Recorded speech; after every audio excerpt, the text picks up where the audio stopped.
Welcome to the Writers Co-op, a business podcast for freelance writers everywhere. We're your co-hosts. I'm Jetty Gritters. And I'm Woodan Yan. This week on the show, we're going to talk all about networking. So how to build relationships with your colleagues and new editors without feeling sleazy. Which ultimately helps you build your career so you can one day pay that forward. Let's see, where should we start with this one, Woodan? Oh, well, there is so much to unpack. So much. Yes. First of all, I just want to say that I think networking, which from now on out, I will try and refer to as relationship building as much as possible. I think this is the most important soft skill you'll need to build a robust freelance business. Absolutely agree. I was talking about that today with multiple coaching clients, that relationship building is the key to finding work and building a sustainable business. For sure. So I think we should start this episode the same way we start most other episodes, and that's with story time. Yep, I agree. All the stories. All the stories. Okay, Jenny, when you were just starting out in this field, what was your first attempt at networking with someone you knew? How did you actually ask for their help? So when I was in college, we had a pretty intensive career services program, and they kind of trained us to reach out to all the alumni who were working in the fields that we were interested in. So when I was a junior and senior in undergrad, I did a lot of sending cold emails to people, asking them to chat on the phone for 30 minutes or so, and it actually worked most of the time. So it gave me a lot of information about potential career paths. I don't think it led to jobs at that point, but at the time I was trying to decide if I wanted to be a teacher or a therapist or maybe a writer, and it gave me a lot of guidance. So I'm still actually a really big fan of informational interviewing, which I define as just talking to people about their career paths, especially when you're at a point in your life when you might want to make a shift. So talking to people about what worked for them and why can be super lucrative. I did that after I was laid off. But I'm trying to think. I think the first specific networking attempt that actually led to work happened to me after graduate school. I was running a narrative journalism conference in Boston, which meant I was interacting with all these people who were way cooler and more advanced than me in their careers. It was all these journalists that I admired, and I was right out of school. I had to do a lot of work to not fangirl all the time when I was interacting with all of them. But my job was to help them design their conference sections. And I also managed a lot of their logistics, so tech and all sorts of things like that. So I spent a lot of time with them. And as a result, I ended up with a lot of contacts in journalism really early in my career. And I followed most of them on Twitter and kept an eye on what they were doing even after the conference. So I would see when they posted jobs. And my old boss, Amy O'Leary, was one of the speakers at the conference. She used to work at the New York Times and was on the committee that helped with their innovation report all those years ago. And I immediately felt like I really respected her career. I helped her with a few sessions at the conference, and we talked throughout those sessions. I think a few times I remember going up to her after a panel she was on, and she answered my questions so kindly, even though they were novice questions. So after the conference, like I said, I followed her on social media, and I ended up seeing, I think 3 months after the conference, that she was looking for an assistant. She had just left the New York Times and was running the editorial program at Upworthy, the viral news site, and she wanted a journalist to come on board to help her build a new way of working at the company. So her promise with all of that was that she would mentor and support whoever took that role, and I jumped at the opportunity and emailed her, and within a week I had a job offer. So, if I hadn't worked with Amy at the conference and gone up to her at that conference and kept in touch on social media, I think I wouldn't have gotten that job. And that was my first true media job. So within 8 months, she promoted me to an editor role. It was a pretty cool thing. That's a really amazing story. I mean, that's a testament to the fact that you never know what doors that might open. And if you see an opportunity that might be suitable, jump on it. Totally. To backtrack 1 second, you said that you'd ask people to talk to for 30 minutes. Is that something that you said explicitly in your emails? Yeah, I think in those informational interviewing emails, I always asked for a 30-minute call. I would usually say in those emails, like, hi, I'm a student, I'm a fellow alumni. I would love to be able to connect with you for 30 minutes about your career or to hear about what worked for you in your career. And it actually was pretty effective. Even after I got laid off from Wirecutter and had a full on career crisis at that point, I interviewed a lot of people about their careers, like I said, and I asked for the same thing, 30 minutes. Tell me where you've come from. Tell me what worked for you. I also actually set up my interviews for stories I'm reporting in the same way. So I guess it's a proven strategy to be very direct about what you're asking about. So let's flip this around. Hudan, what about you? What networking opportunities come to mind when you think about the beginning of your career? Yeah, when I think about that part of my life and journalistic career, I feel like I owe all of what has happened to Brooke Burrell. When I was just starting to really entertain the idea of leaving graduate school to pursue journalism, but didn't want to go to a master's program. That was around the same time I learned that a friend of mine from college mentioned that she had interned at Popular Science for a summer. And first of all, I had no idea that she did that. I thought that was awesome. And she immediately was like, oh, you should talk to Brooke. I'll put you in touch. I actually looked up my email to Brooke in advance of recording this episode. This is what I actually said. I said, my name is Hudan, and we've met twice briefly at the Story Collider events. Last time I was there with our mutual contact. I'm currently a grad student at Sloan Kettering in their cancer biology program, and will be leaving in about 2 months after I complete my master's. I'm quite interested in pursuing science writing and was wondering what advice you might have on pursuing it from a more unconventional route. In other words, not going to journalism school. A few months ago, I started a blog with the intention of making novel, exciting findings in the life sciences more understandable to the general public. I heard you're editing your book now, so I can imagine the next few weeks to be quite busy for you. But if you're interested in talking over the phone or Skype, or meeting up in person over coffee after that, I'd appreciate it greatly. Please let me know what would work best, and I look forward to hearing from you. So Brooke got back to me, and we actually got wine and cheese in Lower Manhattan, and it was so incredibly eye-opening and helpful. And I would say over the years, we've been able to maintain that relationship when we see each other at conferences. And she's also introduced me to tons of people who have needed fact-checking help. I love that story. I think it's so similar to my experience with Amy, too, where Amy is one of those people who's really interested in helping other women kind of come up in media. So she also introduced me to so many great people. I think finding someone like that is really invaluable. My other mentor, Mark Kramer, is the same way. So he ran that journalism conference in Boston, and he was a pretty tireless advocate for me during my early career.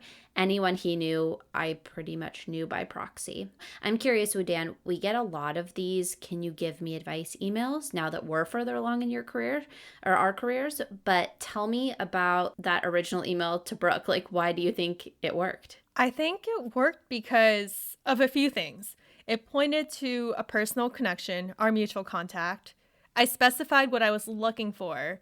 And by mentioning her whole book situation, I think that showed that I was mindful of her time. Totally. I think in our experience, those feel like really good ingredients to have in that email or Twitter or DM or what have you, whenever you're reaching out to someone who you don't really know. For sure. And I think we both pointed to examples of networking done right, or networking that's on the better end of what people would see. I wonder if it would also be valuable too to talk about some examples of what not to do. Yes, for sure. Why don't you go first? Oh, goodness. Okay. Over the years, like you said, Jenny, I've gotten lots of requests from strangers. And I feel like we should make this clear on relationship building. We're not talking about asking our friends for help. I think that's entirely different. I'm talking about making relationships with strangers where people approach you and you don't know them. Some of the requests I get have been to, quote, pick your brain about freelancing. Once, I got a message from someone who had trouble pitching publications and upfront asked me for a list of publications within their beat area and editor contacts. What about you, Jenny? God, I can't believe someone asked you that. I also get these emails all the time. Specifically, I get dozens of people I don't know trying to connect with me on LinkedIn. And then if I do say yes to the connection, they ask if I can introduce them to people I know. So I get really frustrated by that because I can't vouch for you if I don't know you. Like if I haven't seen your work, I can't go out on a limb and connect you to the people that I know. I also get a lot of inquiries from people who just generally want to hear about my career, though, which is super nice. But unfortunately, I don't really have the time right now, especially with a little one, to chat with all of these people for free. So I think drawing from that, the big no's for me are trying to ask for help with connections when I don't know you. Like, I'm so happy to connect people I know, people I've worked with in the past, if I can attest to the fact that they're a good worker. But if I don't know you, it's not something that really works for me. I also think asking me to do work for you, like you just said, Wodan, like editor emails that are generally available online, go find that yourself. And I also think it's really tough for me when people make vague asks where they're just like, I want to pick your brain, because I want to know what you're specifically interested in, and then I can provide you with really meaningful advice. So to be clear, I actually love to mentor people. I do it a lot, and I love, love, love to help other people succeed in freelancing. Like nothing brings me more joy, but there's for sure a good way to reach out, and there's for sure a way to reach out that is less effective. Yeah, I also get a lot of questions from people who want to hear about how I've made it work. And that's something I've actually written about. So it's always a little shocking to me when people ask me, I'm like, what more information can I give you other than what's already on the internet? So I think, in short, the takeaways here are: when reaching out to someone, tell them why. 1, you met them at an event. 2, you've read something about their work. 3, you have a mutual friend, a previous mutual employer, school, hometown. Or 4, someone specifically recommended you to contact them. Yes, it's that mutual contact thing. This is why I always tell people to think about who they know and to start there when it comes to relationship building. Like, who can connect you to their friends and who do you already know? That's going to work a lot better than reaching out to someone randomly. And then I think in that first message, you can explain also what it is that you're hoping to get out of the conversation. Like Wodan said, a lot of this information already exists online. So what specifically can I help you with? I want to be able to specifically help you with a certain question or a certain issue that you're facing. I will say, now that I think both of us get so many requests, one of my baseline requirements is, do I want to be friends with this person? Can I see myself just getting a beer with them and talking shop or about life? Yes, I think it's super important to remember that all of this is human first, even if you're asking for help. Like, that takes away the sleazy element for me. Wodan, you're super good at this. You become friends with folks, I think, at conferences and stuff in a genuine way because you like being around people. And then you also end up helping each other down the line. It's not just schmoozing for the sake of schmoozing. Yeah, I do like being around people. Quarantine has been a little hard. Also, I mean, on that line of schmoozing and just asking for things up front, like, I don't think it's unreasonable to first form a relationship first before and then launching into the bigger asks. I was talking with Karen Ho. She's a former freelancer, but now she's a staffer at Quartz, who basically said, don't ask me for my immigration lawyer's contact information if we've never chatted before. Dear God. To be clear, I don't actually know if that's something that's happened or just an example of a possible ask. But yeah, start low, work your way up to the bigger asks later once you know the person. Here's a good question. When do you know if you should start paying someone for their time if you're reaching out and asking for help? This is a really good question since both of us run coaching and consulting businesses on the side. I'll answer for myself. Usually what I do is look at somebody's message and basically estimate how much time it'll take for me to answer. If their question takes less than 2 minutes to answer, I will type up something really fast. I kind of even say, yeah, thanks for being mindful of my time. Here's my 2-minute off the cuff response. And I basically just type straight for 2 minutes. If I look at that request and I see that it requires a more in-depth conversation, I'll suggest them to book time with me. I want to be helpful, super, super love to help people. Nothing brings me greater joy than having a direct impact on somebody else. But I also need to know at what point is it going to cut too significantly into the time that I would otherwise use to research, report, or write. Any other thoughts on that? Yeah, I take a similar strategy since we're running businesses here. I think if I can provide you with quick insight, I am so happy to do that. That's why I say it's really great to reach out with a specific question. And if I can tweet about the answer or put it on Instagram or LinkedIn so other people can benefit from it, that's in my mind even better. But if you're dealing with something that requires a lot of strategic guidance and it's going to take a conversation to answer, I'll usually ask you to book a coaching session. So, the exception of that is students. I'm usually willing to chat with students for free since I know they're not pulling in any income generally if they're just taking classes. But I also have a bunch of blogs on Medium about how I got started and how to find work and how I spend my days. So sometimes I'll direct people there to start if they just want to know about how I got here. Honestly, my days are so full right now that I just don't have as much unpaid time to spare as I used to. Yeah, I still do on very rare occasions talk to people for free. But for me, and in these situations, there's usually the trade off of having a conversation with them very soon if they can help pay for a coaching session, or if they can wait a few weeks until my schedule cools off and I can kind of take a breather and feel good on taking time out of my schedule to speak with them for free. So, next, while we're still talking about making these initial connections, I wanted to ask about conferences and professional societies. Jenny, what value, if any, have you found from these? So, like I said, a lot of my initial connections in journalism actually came from working at that narrative journalism conference in Boston at the outset of my career. It was a big boon for me. I was right out of school, and big events like that are, I think, especially helpful if you're starting out at the beginning of your career, especially if you're a freelancer. So, where can you go to find people to model your career after? Where can you go to meet other people who are just starting out like you? The answer is usually a conference.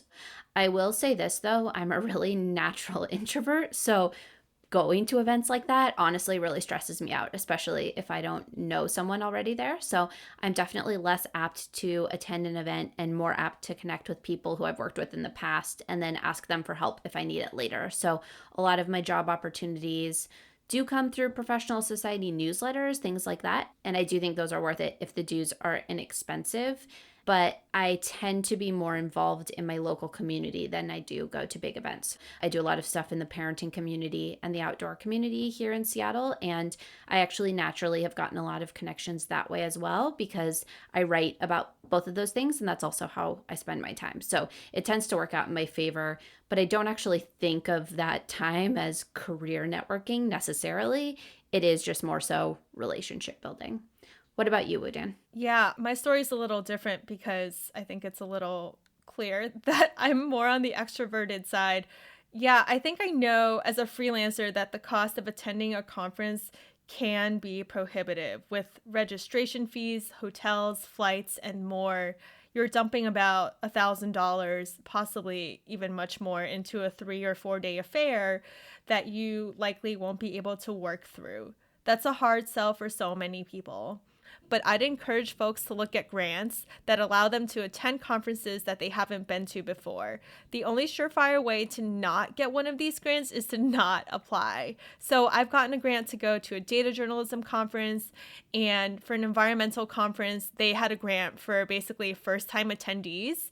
These have been really invaluable for the connections I've made. Woodan is always finding sneaky grant money. It's like one of her superpower skills, which she will definitely tell us more about in a future episode. Yeah, and even at conferences, I feel like the same rules apply with relationship building. Don't ask too much of someone's time. It's much better to just meet somebody, exchange business cards at the end, have a nice conversation otherwise, and follow up afterwards. Yeah, I totally agree. At events, I generally don't ask people for things. I just chat with them, and then maybe later I might look them up on social media. The whole point is that it's just really nice to put a face to a name. It makes that next conversation that much easier. One final word on professional societies. It makes a lot of sense to join whatever local chapter of a writer or journalist group exists in your region. So usually the annual fees for joining are a lot lower, and it's a great way to meet people who live around you. Those are really the professional society groups that I'm a part of that have been most useful to me. Yeah, I agree 300%. The local science writers group in Seattle has been so insanely helpful for me. So, after you've met these folks, how do you like to maintain those connections, Jenny? My usual method is just to check in with people and see how they're doing from time to time. I'm definitely the kind of person who doesn't go around meeting lots of people, but I'm very happy instead to stay in close touch with the people I do know. So I send a lot of "how are you?" "just thinking of you" emails or tweets or messages to former colleagues. Mostly because I'm just genuinely interested in how they're doing because I like them. And I suppose sometimes this leads to more work, but generally it's just nice to have a community of people around me who understands this crazy media landscape that we're working in. I do track LinkedIn a couple of times each week, and when I see that someone has a new job, I might send them a congratulations email. So I also often send job opportunities to friends and colleagues for whom they might be a good fit. I think this is like a very specific to me thing. I love looking up jobs. It's like maybe why I like being a freelancer. So I'm always sending them to people. And I think people actually in turn do the same for me. It's not a sneaky strategy at all, or even a strategy in any way. It's just kind of how I operate in a lot of my friendships. Woo-Dan, what about you? I know you use Twitter super effectively to maintain your connections. Yeah, I feel like Twitter is where all the riffing and dialogue happens. So many editors are quite active. Retweeting, replying, commenting, or even just following someone is pretty helpful and can be a bridge for that first email pitch or informal conversation offline. I feel like Twitter is how I remind editors that I'm still alive, since we're mostly all sheltering in place still and can't travel to conferences or meet people. I feel like if my name is showing up in their Twitter feeds consistently, then that'll be an easier sell of like, hey, this is a name that's somewhat familiar to you when I go and pitch them. Yeah, I agree. Getting your name in front of people generally really helps with pitching. Even if you're getting a bunch of no's during pitches, the editor actually gets to know your name and comes to recognize you in their inbox. And I also know that when I was editing at Upworthy, I followed a lot of my steady contributors on social media. So that way I knew what they were up to. I could see if they were sharing the story that they had just written so I could retweet it. And I also handed out assignments that way sometimes. So, especially if I liked working with someone, they sort of entered my circle of trust and I would keep track of how they were doing, just like I keep track of how my friends are doing. And I actually still work with some of those people or trade assignments or gig postings or things like that, even though I'm not their editor anymore. So it's definitely worth making connections over social media, I think. Yeah, we get so many questions about like what's the best way to maintain relationships with an editor. And I still think one of the best ways to do this is just to keep pitching. And I mean, you can do that if you're based in New York City or if you're living halfway across the world or some little mountain town in the West. The more you pitch, the more editors know what you like to write about and are more likely to make an assignment down the road. Totally. And when you get that no, that doesn't mean never pitch again. It just means the story isn't a good fit. So, like, say that to yourself 10 times over. No doesn't mean never pitch again. I'm currently working with an editor who I love. She actually reached out to me months ago with an assignment that I couldn't take on at the time, but she tried again after that. And I did finally say yes. And since then, I pitch her ideas that she mostly passes on. For the stories that she says yes, I file my stories. She sends me edits. She still asks me if I can take assignments from time to time. I think as a freelancer, having someone say no to a pitch has nothing to do with you. And saying no to an editor doesn't mean that it's the end of the relationship either. Hard agree. So, speaking of relationships with editors, and maybe this isn't something that can be done anywhere in the near future thanks to social distancing since we're recording this during COVID, but Woo-Dan, you like to typically ask editors out to coffee. Do you want to say a little bit more about that? Yeah, so before coronavirus hit, and whenever I made a trip to New York City, which I do about maybe one or two times every year since my folks live outside of the city, I would make a point of meeting editors at publications that I wanted to write for. My emails are always short and sweet, and I always sent them about 2 weeks in advance of my visit. I feel like 2 weeks is the sweet spot because people don't have so much foresight, but they also don't want to be making last minute plans. My subject line basically says it all. It always says something like Seattle-based journalist in New York City from date 1 to date 2. Meet for coffee, question mark. And in the body, I introduce myself further, link to some recent work I've done. And that's about it. It's bold and I love it. And if you're an All Access member, Udan is actually going to toss a template of this email into our folder for you to access. So, how do editors typically respond to those sorts of emails? I've gotten mostly yeses, and I feel like that's lucky. Maybe I've just found the editors who love to talk to freelancers, who love to meet new writers, who have good ideas. Sometimes I will have emailed someone who's not the best fit to talk to a freelancer, but that person will just give me ideas as to who else at the publication to try. Have those meetings eventually led to assignments for you? It's been a really mixed bag. So sometimes I'll pitch them an idea that I glossed over during our coffee. I actually got my first story in Harper's after I met with an editor there. And a few months ago, that same editor reached out to me for help with a new section she was editing for the magazine. I think with the many other publications, I think at least I've had a chance to get some FaceTime with them. They know how I think. My name will be a little more familiar in their inbox when I do send them a pitch. I think everyone should go listen to Eva Holland's long form podcast where she talks about something really similar. I swear I'm not the only crazy person who cold emails people and asks them to get a coffee or a beer with me. That podcast is so good. She asks editors to drink with her, basically, when she's visiting the places where they live. And I do honestly think that's how a lot of this goes down, just meeting up and chatting about careers and writing and journalism and COVID. And then, you know this person at the end of the meeting. So it's easier to think about how you might work together. That's why it's relationship building. And I think there's a reason it's building, right? There is some effort involved here. And when I've done this sort of work to get to know someone, sometimes I end up writing for the person and sometimes I don't. But it's also really good to just get to know people in all corners of this industry because maybe eventually it'll be a good time to work together. You never know. So we've spent all this time talking about how to build relationships. We're really building up to the crux of it all. Which is, why are these relationships important? Are we going to talk about coronavirus again? Of course we are. Okay. All right. Jenny, how has having a strong network of relationships across the industry helped you during this weird time? Yeah, I think the biggest thing I've realized during coronavirus is how important my connections are. So these people are helping me pay my bills. The editors I work with basically helped me fund my maternity leave, right? They are a big reason why my business works. And this might sound kind of corny, but after my first year of freelancing, I actually sent notes to my steady clients basically saying thank you. I said, you're helping me build my dream career.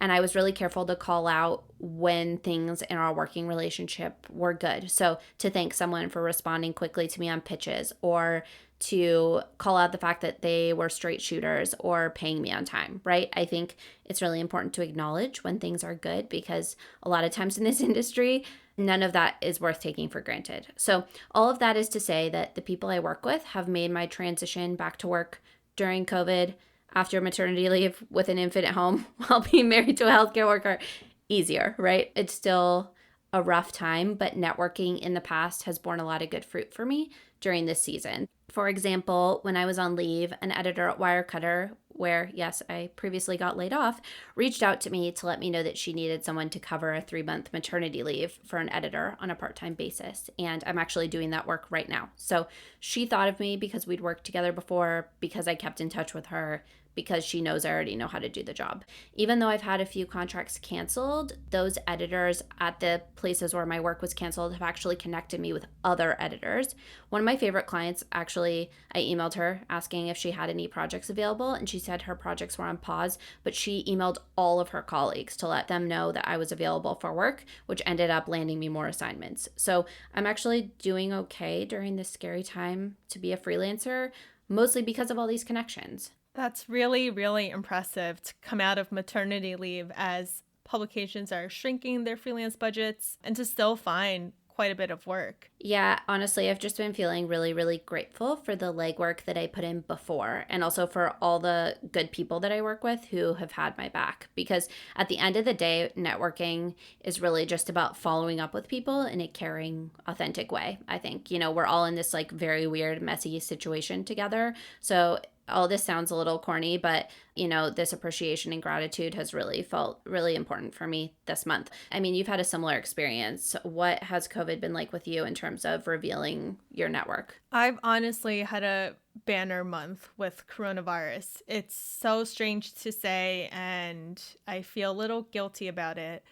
The reason why things have worked out this way is largely in part owing to my existing relationships. I got some assignments from clients that I fact check regularly for. I would say having so many relationships with editors across the board made it really easy for me to pitch. And knowing other reporters who could connect me with editors too has been mission critical. In some ways, I think I've said this in a few other contexts before, but coronavirus revealed how my business plan is a little flimsy if I can only guarantee a few $1,000 coming in from my regular fact-checking work.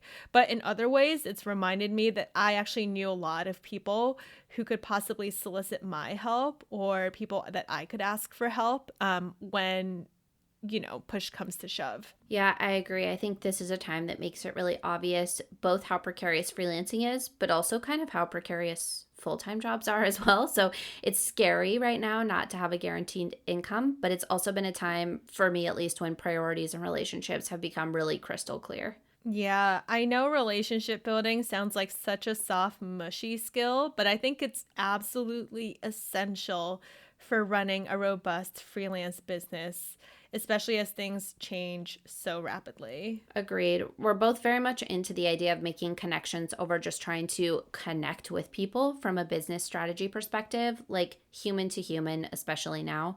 And I want to say, if you don't have that network, I think this is as good a time as any to start building that. So, Woo-Dan, do you have any recommendations for people who are listening to this and thinking but I don't know a lot of people? Yeah, I mean, first, talk to your friends and see who they might know. Again, that mutual connection can come in pretty handy. Also, I know we're at a time in this world where we can't buy each other coffee or a beer, but maybe since our schedules ebb and flow with so much availability, it's possible you could just cold email a colleague you really admire and have a Zoom call with them. Yeah, I often tell my coaching clients to find a few people whose careers you might want to emulate.